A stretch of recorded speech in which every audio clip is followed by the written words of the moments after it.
কোন ইমানদারের সামনে যদি অন্যায় সংঘটিত হয় তাহলে সর্বপ্রথম সে হাত দিয়ে অন্যায়ের প্রতিবাদ করবে, আর যদি হাত দিয়ে অন্যায় প্রতিবাদ করতে না পারে তাহলে মুখ দিয়ে প্রতিবাদ করবে। যদি মুখ দিয়ে প্রতিবাদ করতে না পারে অন্তর দিয়ে পরিকল্পনা করবে কিভাবে অন্যায়কে বন্ধ করা যায়। সুবহানাল্লাহ। এই তিনটা পদ্ধতিতে অন্যায়ের প্রতিবাদ করতে হবে। এক নম্বর পদ্ধতি হচ্ছে হাত দিয়া। কি দিয়া? সবাই হাত দিয়ে দেখে দেন, কি দিয়া? আওয়াজ দিয়ে বলেন, কি দিয়া? অন্যায়ের প্রতিবাদ হবে হাত দিয়া। বাংলার জমিনে অন্যায় আছে না নাই? চুরি, বাটপাড়ি, রাহাজানি, ধর্ষণ, লুণ্ঠন, গুম, খুন এগুলো আছে না নাই? সবচাইতে বড় অন্যায় হচ্ছে একটা, যে জমিন আল্লাহর, যিনি আমাদের সৃষ্টিকর্তা, রিজিক দাতা, আমাদেরকে লালন পালনকারী যিনি, এই জমিনে তার আইন চলার কথা ছিল, কিন্তু আজকে সেই জমিনে ওই আল্লাহর আইন চলে না, মানুষের তৈরি করা আইন চলে। কথা বলেন ঠিক না বেঠিক? আওয়াজ দিয়ে বলেন ঠিক কিনা? এইটা কি অন্যায় নয়? কথা বল না, কি ঠিক অন্যায় নয়? এই অন্যায়ের প্রতিবাদ আমাদের কি করার দরকার নাই? আমাদেরকে অন্যায়ের প্রতিবাদ করতে হবে। আমরা অনেক দেখেছি বাংলার জমিনের আজকে 54 বছরের বাংলাদেশ পদার্পণ করেছে, কিন্তু এই বাংলার জমিনে কোনো কোরআনের আইন বাংলাদেশের সংবিধানে চলে নাই। কথা বলেন ঠিক না বেঠিক? যে দেশে 96% মুসলমান বসবাস করেন সেই দেশে কোরআনের আইন দিয়ে রাষ্ট্র পরিচালিত হওয়ার কথা ছিল, কিন্তু 96% মুসলমানের দেশে মানুষের তৈরি করা আইন দিয়ে সমাজ চলে। কথা বলেন ঠিক না বেঠিক? এইটা হচ্ছে সবচাইতে বড় অন্যায়। তাহলে এই অন্যায়ের প্রতিবাদ এক নম্বর কি দিয়ে করতে হবে? সবাই বলেন, কি দিয়া? হাত দিয়ে অন্যায়ের প্রতিবাদ করতে হবে। যদি অন্যায়ের প্রতিবাদ সবচাইতে বড় অন্যায়, যেহেতু আল্লাহর আইন না থাকা, সুতরাং আল্লাহর আইন প্রতিষ্ঠার জন্য আমাদের হাতের প্রতিবাদ লাগবে। বাংলার জমিনে দীর্ঘ 16 বছর জুলুম নির্যাতন চলেছিল। এই জুলুম নির্যাতনকে বন্ধ করার জন্য বাংলার জমিনের কৃষক জনতা, ছাত্র জনতা, শ্রমিক জনতা সবাই যখন ঐক্যবদ্ধ হয়ে একটাবার হুঙ্কার দিয়েছে, বাংলার জমিন থেকে জালিমরা পালাইতে বাধ্য হয়েছে। কথা বলে ঠিক না বেঠিক? আরেকটাবার যদি আমরা হুঙ্কার দিতে পারি, বাংলার জমিনে আল্লাহর আইন প্রতিষ্ঠিত হয়ে যাবে। কথা বলেন ঠিক না? সাহস নিয়ে দাঁড়িয়েছি তাই মুক্ত হয়েছে জমিন, সাহস নিয়ে দাঁড়ালে আবার কায়েম হয়ে যাবে দিন। ঠিক না?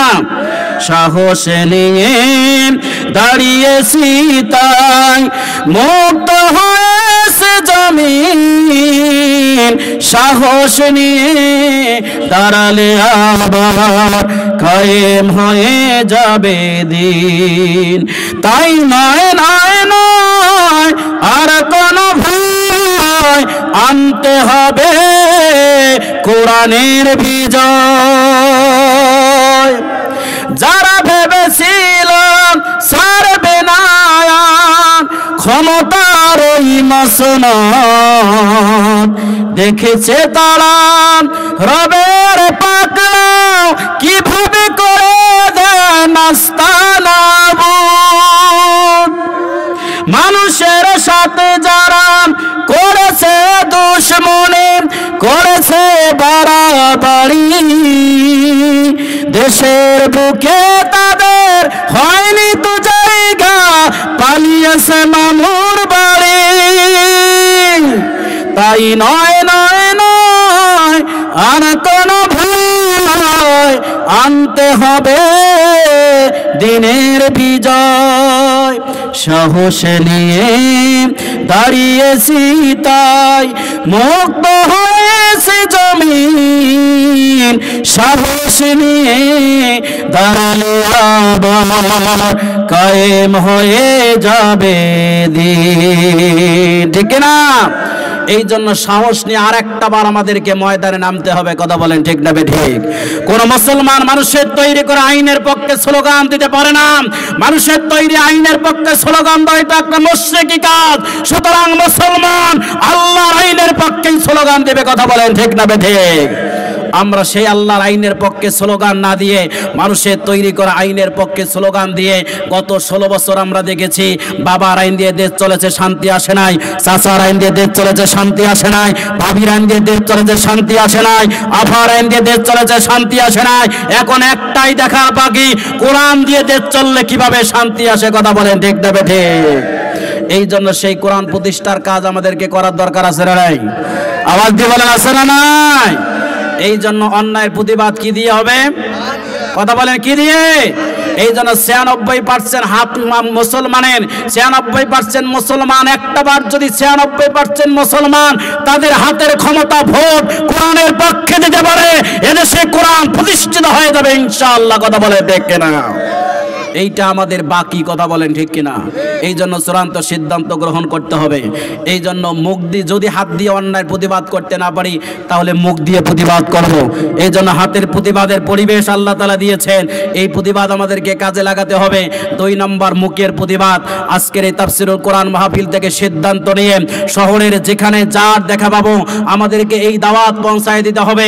আগামীর বাংলাদেশ কোরআনের বাংলাদেশ, ইসলামের বাংলাদেশ। সুতরাং মানুষের তৈরি করা আইন আর নয়, আমরা কোরআনের আইন প্রতিষ্ঠার জন্য লড়াই করব।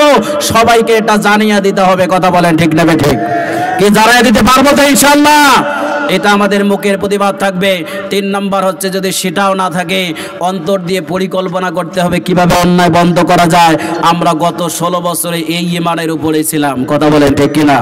চোখের সামনে অন্যায় দেখেছি, জুলুম দেখেছি, আমরা আলেমদেরকে ফাঁসি দেখেছি, আমরা বাংলার জমিনে তাওহীদে মুসলমানদের উপরে নির্যাতনের স্টিমরোলার দেখেছি, কিন্তু প্রতিবাদ করতে পারি নাই। অন্তর দিয়ে পরিকল্পনা, এই ঈমানটা নিয়েই বেঁচেছিলাম। কথা বলেন ঠিক কিনা? আল্লাহ আমাদেরকে সেখান থেকে মুক্ত করেছেন। এখন আমাদের কাজ হচ্ছে অন্যায়কে বন্ধ করার জন্য বদ্ধপরিকর পরিকল্পনা গ্রহণ করে মাঠের মধ্যে আমাদেরকে থাকতে হবে। কথা বলেন ঠিক কিনা? সম্মানিত ভাইরা আমার, এই জন্য আমি সংক্ষিপ্তভাবে চলে যাচ্ছি সামনে।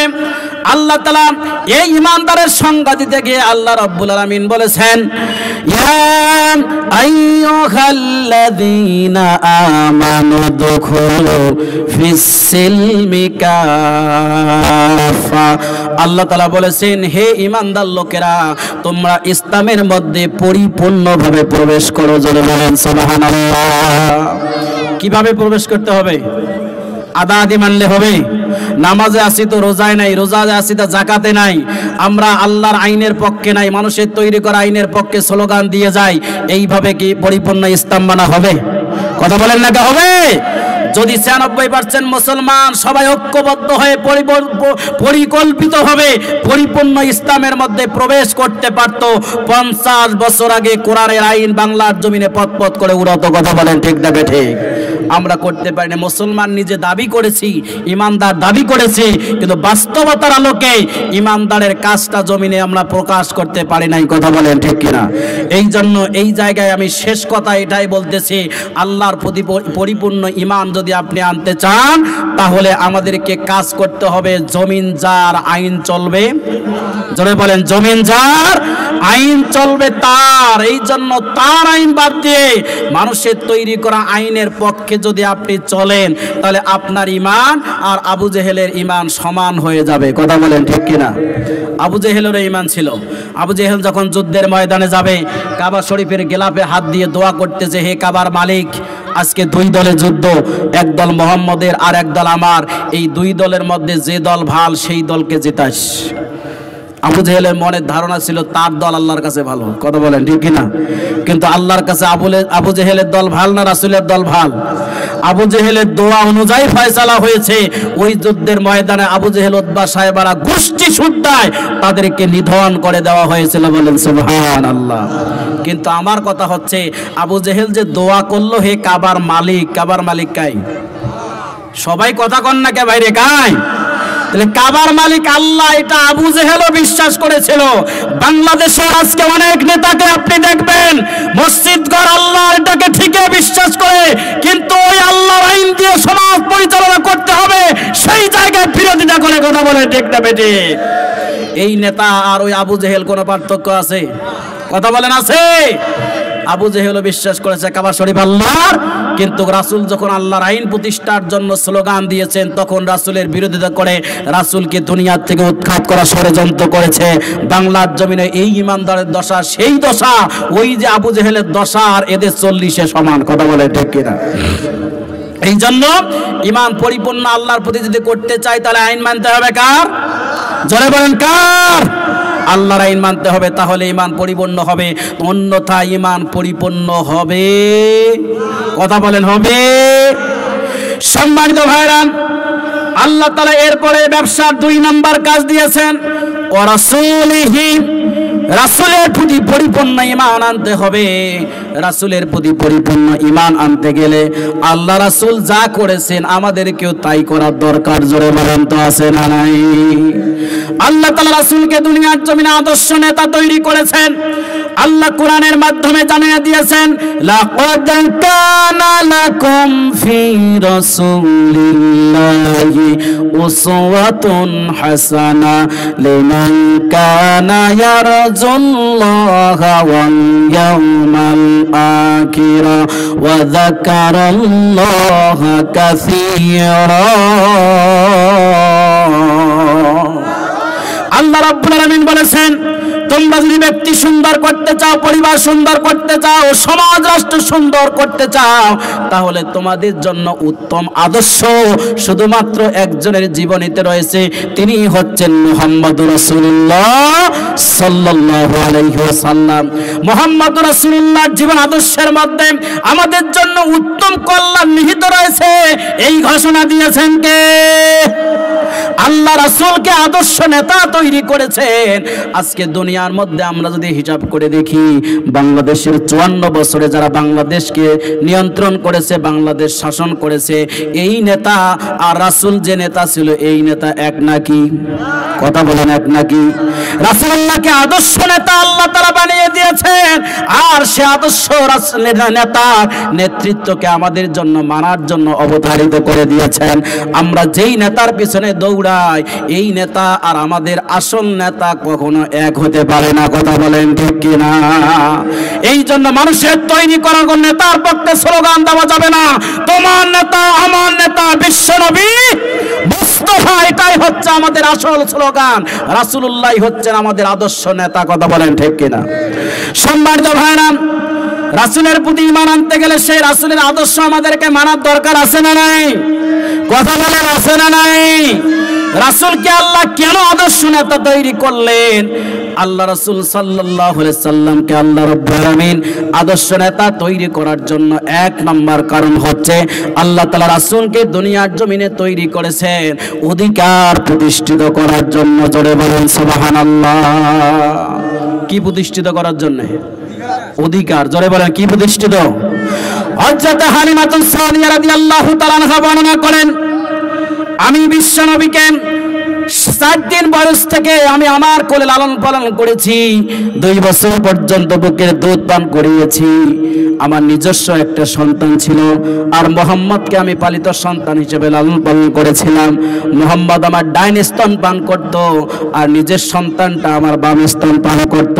আমি এই 2 বছরে হাজারো চেষ্টা করেছি, মুহাম্মদকে আমার বাম স্তনে মুখ লাগাইতে পারি নাই। এর দ্বারা আমি বুঝতে পেরেছি মুহাম্মদ দুনিয়ার জমিনে এসেছে অধিকার প্রতিষ্ঠিত করার জন্য। জোরে বলেন সুবহানাল্লাহ।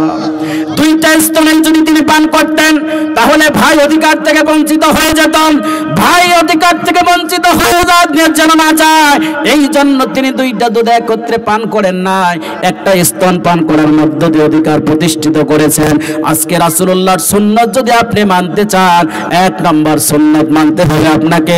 রাসূলুল্লাহ ও যে কাজ করেছিলেন প্রথমে অধিকার প্রতিষ্ঠিত করার জন্য, আমাদেরকে অধিকার প্রতিষ্ঠিত করতে হবে। কথা বলেন ঠিক কিনা? বাংলার জমিনে কি অধিকার আছে? 16 বছর যারা দেশ পরিচালনা করেছে, বাংলাদেশের এতিম মিসকিন বিধবা এদের যত সম্পদগুলো আছে সব সম্পদ লুটে পুটে খেয়ে পড়ে একজন পিয়ন পর্যন্ত 450 কোটি হাজার টাকার মালিক হয়েছিল। কথা বলে ঠিক না বেটি? এই সম্পদ কোথায় পেয়েছে? বাংলাদেশের কৃষক, শ্রমিক, বাংলাদেশের অধিকার বঞ্চিত মানুষের যত অধিকার আছে সবগুলোকে লঙ্ঘন করে দিয়া নিজের মতো করে সব খেয়েছিল। কথা বলেন ঠিক না ঠিক? এই জন্য আল্লাহ রাসূলকে আদর্শ নেতা বানিয়েছেন। এক নাম্বার কারণ তিনি হচ্ছেন অধিকারের প্রতিষ্ঠাতা। আমাদেরকে অধিকার প্রতিষ্ঠিত করতে হবে। স্ত্রীকে স্ত্রীর অধিকার, পিতামাতাকে পিতামাতার অধিকার, তারপরে নেতা কর্মীকে তাদের অধিকার দিতে হবে, সন্তানকে সন্তানের অধিকার দিতে হবে, ইয়াতীমকে অধিকার দিতে হবে। যার যেটা প্রাপ্য আছে তাকে সেটা বোঝায়া দেওয়া, এটা হচ্ছে রাসূলের প্রাথমিক সুন্নাত। জোরে বলেন সুবহানাল্লাহ। সম্মানিত ভাইরা, আল্লাহ রাসূলকে আল্লাহ তাআলা আদর্শ নেতা বানিয়েছেন। দুই নাম্বার কারণ হচ্ছে রাসূল সাল্লাল্লাহু আলাইহি সাল্লাম ছিলেন উত্তম চরিত্রের অধিকারী, মহান চরিত্রের অধিকারী। আল্লাহ তাআলা কোরআনের মাধ্যমে জানিয়ে দিয়েছেন খুলুকুন আযীম, আমার হাবিব হচ্ছে মহান চরিত্রের অধিকারী। জোরে বলেন সুবহানাল্লাহ। আল্লাহ তাআলা ঘোষণা দিয়েছেন। হযরত আয়েশা সিদ্দিকা রাদিয়াল্লাহু তাআলা আনহাকে জিজ্ঞেস করা হয়েছিল রাসূলের জীবনের সম্পর্কে, রাসূলের চরিত্র সম্পর্কে আমাদেরকে কিছু বলুন। তিনি বলেছেন তোমরা কি কোরআন পড়তে পারো না? সাহাবারা বলেছিল হ্যাঁ পড়তে পারি। হযরত আয়েশা সিদ্দিকা রাদিয়াল্লাহু তাআলা আনহা বলেছেন গোটা কোরআন হচ্ছে রাসূলের চরিত্র। জোরে বলেন সুবহানাল্লাহ। আল্লাহ রাসূল যেদিন সর্বপ্রথম সাবা পাহাড়ের মধ্যে উঠে জনসভা করেছিলেন, এই উম্মতে মুহাম্মাদের সর্বপ্রথম জনসভাটা যেদিন তিনি করেছেন, ওই জনসভায় দাঁড়িয়ে তিনি বক্তব্য দিয়েছেন। আমি যদি বলি আমি যেই পাহাড়ে দাঁড়িয়ে আছি, এই পাহাড়ের অপর প্রান্তে কিছু বাঘ দাঁড়িয়ে আছে, কিছুক্ষণের মধ্যে তোমাদের উপর আক্রমণ করবে, তোমরা কি বিশ্বাস করবা? সবাই এক বাক্যে বলেছিল অবশ্যই বিশ্বাস করব। রাসূলুল্লাহ জানতে চেয়েছিল কেন তোমরা আমাকে এত বিশ্বাস করো, কেন তোমরা আমাকে এত সম্মান করো? সবাই এক বাক্যে বলেছে আব্দুল্লাহর বেটা মুহাম্মদ, 43 বছর পর্যন্ত তুমি আমাদের সাথে উঠা বসা করেছো, এই 43 বছরে তোমার মুখ থেকে আমরা একটা মিথ্যা কথা শুনি নাই। আরো জোরে বলেন সুবহানাল্লাহ। আল্লাহ রাসূলের চরিত্রের সার্টিফিকেট দিয়েছেন কাফির মুশরিকেরা। তিনি হচ্ছেন সেই নেতা। আজকে যারা বাংলাদেশের মধ্যে 54 বছর ধরে নেতৃত্ব দিয়েছে, কেউ কি বলতে পারবে যে আমার নেতা একটা মিথ্যা কথা বলে নাই? কথা বলেন না, কে বলতে পারবে? যারা যেই দলের অনুসারী ওই দলের নেতা কর্মীকে যদি জিজ্ঞেস করা হয় আপনি বলেন তো দেখি আপনার দলের প্রধান নেতা যিনি একটা মিথ্যা কথা বলেন না, আপনি সাক্ষ্য দিতে পারবেন? কেউ ওই সাক্ষ্য দিতে পারবে না। কথা বলেন ঠিক না বেঠিক? আওয়াজ দিয়ে বলেন ঠিক কিনা? তাহলে যেই নেতা জীবনে মিথ্যা বলেন এটা সাক্ষ্য কেউ দিতে পারে না, ওই নেতা নেতৃত্ব মানা যাবে না। কথা বলেন ঠিক না বেঠিক? এই জন্য মুহাম্মদ রাসূলুল্লাহ নেতৃত্বই আমাদেরকে মানতে হবে। কথা বলেন ঠিক কিনা? সম্মানিত ভাইরা, আল্লাহ রাসূলের প্রতি ঈমান পরিপূর্ণ আনতে গেলে রাসূলের আদর্শ মানতে হবে। 3 নাম্বার আল্লাহ রাসূলকে আল্লাহ তাআলা আদর্শ নেতা বানিয়েছেন। 3 নাম্বার কারণটা হলো আল্লাহ রাসূল ছিলেন দলের প্রতিষ্ঠাতা। জোরে বলেন সুবহানাল্লাহ। কিসের প্রতিষ্ঠাতা? কি মন খারাপ করতেছেন আমার সাথে? দলের প্রতিষ্ঠাতা ছিলেন রাসূল সাল্লাল্লাহু আলাইহি ওয়াসাল্লাম। 17 বছর পর্যন্ত জমিন থেকে অন্যায়কে বন্ধ করার জন্য তিনি কাজ করেছেন, জুলুম নির্যাতন বন্ধ করার জন্য কাজ করেছেন, কিন্তু কোনো অন্যায় তিনি বন্ধ করতে পারেন নাই। এই জন্য আল্লাহ রাসূল সাল্লাল্লাহু আলাইহি সাল্লাম এই উম্মতে মুহাম্মদের সর্বপ্রথম দলটাই গঠন করেছেন রাসূলুল্লাহ। তিনি দল গঠন করেছেন 17 বছরে হিলফুল ফুজুল সংগঠনের নাম দিয়ে। তিনি দলীয়ভাবে অন্যায় বন্ধ করার জন্য কাজ করেছেন। জোরে বলেন সুবহানাল্লাহ। রাসূলের দলের উদ্দেশ্য ছিল জমিন থেকে অন্যায় বন্ধ করা। কথা বলেন ঠিক কিনা? আজকে বাংলার জমিনে 72টার উপরে দল রয়েছে। যদি লক্ষ্য করে হিসাব করে দেখে অধিকাংশ দলের কর্মসূচি হচ্ছে বাংলাদেশে কিভাবে অন্যায়কে প্রতিষ্ঠিত করা যায়। কথা বলেন ঠিক কিনা? আওয়াজ দিয়ে বলেন ঠিক কিনা? সুতরাং রাসূলের দলের উদ্দেশ্য ছিল অন্যায় বন্ধ করা। আজকে বাংলার জমিনে যারা অন্যায়কে বন্ধ করতে চায়, যারা জুলুম নির্যাতন বন্ধ করতে চায়, যারা কোরআনের আইন বাংলার জমিনে পথ করে যেতে চায়, যারা কালেমার পতাকা কঠিন করতে চায়, গত 16 বছরে তাদের উপরে জুলুম নির্যাতন স্টিমুলাস চালানো হয়েছে। কথা বলে ঠিক কিনা? এই জন্য কারা রাসূলের আদর্শ বাস্তবায়িত করতে চায় এটা আমাদের কাছে এখন পরিষ্কার। কথা বলেন ঠিক কিনা? কি আওয়াজ দিয়ে বলেন ঠিক কিনা? এই জন্য আমাদেরকে দল করতে হবে, তবে সেই দল করতে হবে যেই দল রাসূলের আদর্শ বাস্তবায়িত করতে চায়। কথা বলেন ঠিক কিনা? আর এটা কারা করে আমাদের কাছে পরিষ্কার নাম নেওয়ার কোনো প্রয়োজন নেই সম্মানিত ভাইরা। আর আপনি দল করবেন না কেন? আপনি যখন মৃত্যুবরণ করবেন একটা দোয়া পড়ে কবরের মধ্যে রাখা হয়, বিসমিল্লাহি ওয়ালা মিল্লাতি, কথা কন নাকি, বিসমিল্লাহি ওয়ালা মিল্লাতি রাসূলুল্লাহ। এই দোয়ার অর্থ হচ্ছে আল্লাহর নামে রাসূলের দলে তুলে দিলাম। আল্লাহর নামে রাসূলের দলে কাক তুলে দিলেন? যে ব্যক্তি সারা জীবন রাসূলের দলের কথা শুনতে পারতো না, রাসূলের দলের কথা শুনলে তার মাথার মধ্যে আগুন লেগে যেত, কলজা গরম হয়ে যেত, ওই ব্যক্তির বিরুদ্ধে গ্রেফতারি পরোয়ানা জারি করত। এই রকম ব্যক্তিকে আপনি ধরে একজন দুইজন নয় 1000 হুজুর ডাকে বিসমিল্লাহি ওয়ালা মিল্লাতি রাসূলিল্লাহ পরে যদি কবরে ঢোকায় দেন, ওই ব্যক্তি কি রাসূলকে কবরে তুলে নেবে? দলে তুলে নেবে? যদি মৃত্যুবরণ করলে রাসূলের দলে যাওয়া লাগে, বেঁচে থাকতে রাসূলের দল করতে হবে। কথা বলেন ঠিক কিনা? এটা হচ্ছে রাসূলের প্রতি ঈমানের পরিপূর্ণ করার, এটা হচ্ছে একটা দাবি। দল করতে হবে তো রাসূলের আদর্শ যারা বাস্তবায়িত করতে চায় সেই দল করতে হবে। কথা বলেন ঠিক কিনা? সম্মানিত ভাইরা, রাসূল আদর্শ নেতা হওয়ার পিছনে 4 নম্বর কারণ হচ্ছে আল্লাহ রাসূল দুনিয়ার জমিনে এসেছেন আল্লাহর আইন প্রতিষ্ঠিত করার জন্য। জোরে বলেন সুবহানাল্লাহ। আল্লাহ তাআলা বলেছেন, ওয়াল্লাযী আরসালা রাসূলাহু বিল হুদা ওয়া দীনিল হাক্কি লিইয়ুযহিরাহু আলাদ দীনি কুল্লিহি ওয়ালাউ কারিহাল মুশরিকুন। আল্লাহ রাব্বুল আলামিন বলেছেন, তিনি সেই সত্তা যিনি তার রাসূলকে দুনিয়ার জমিনে তৈরি করেছেন সত্য দিনে হক সহকারে। কাজ হলো একটাই, লিউযহিরাহু আলা দীনি কুল্লিহি। মানুষের তৈরি করা যত দল আছে, যত পদ্ধতি আছে, যত নিয়ম কানুন আছে, সব কিছুকে ধূলিসাৎ করে দিয়া আল্লাহর দেওয়া নিয়মকে জমিনে বিজয় করা। জোরে বলেন সুবহানাল্লাহ। কার আইন বিজয় করা? জোরে বলেন কার আইন? আল্লাহর আইন বিজয় করা রাসূলের এটা প্রথম কাজ ছিল, প্রধান কাজ ছিল। সেই রাসূলের উম্মত হয়ে আমি যদি মানুষের তৈরি করা আইন মানি, তাহলে রাসূলের প্রতি পরিপূর্ণ ঈমানদারকে কি দাবি করা যাবে? কথা বলেন নাকি যাবে? তাহলে রাসূলের প্রতি পরিপূর্ণ ঈমানদার দাবি করতে গেলে কার আইন প্রতিষ্ঠা করা লাগবে? জোরে বলেন কার আইন?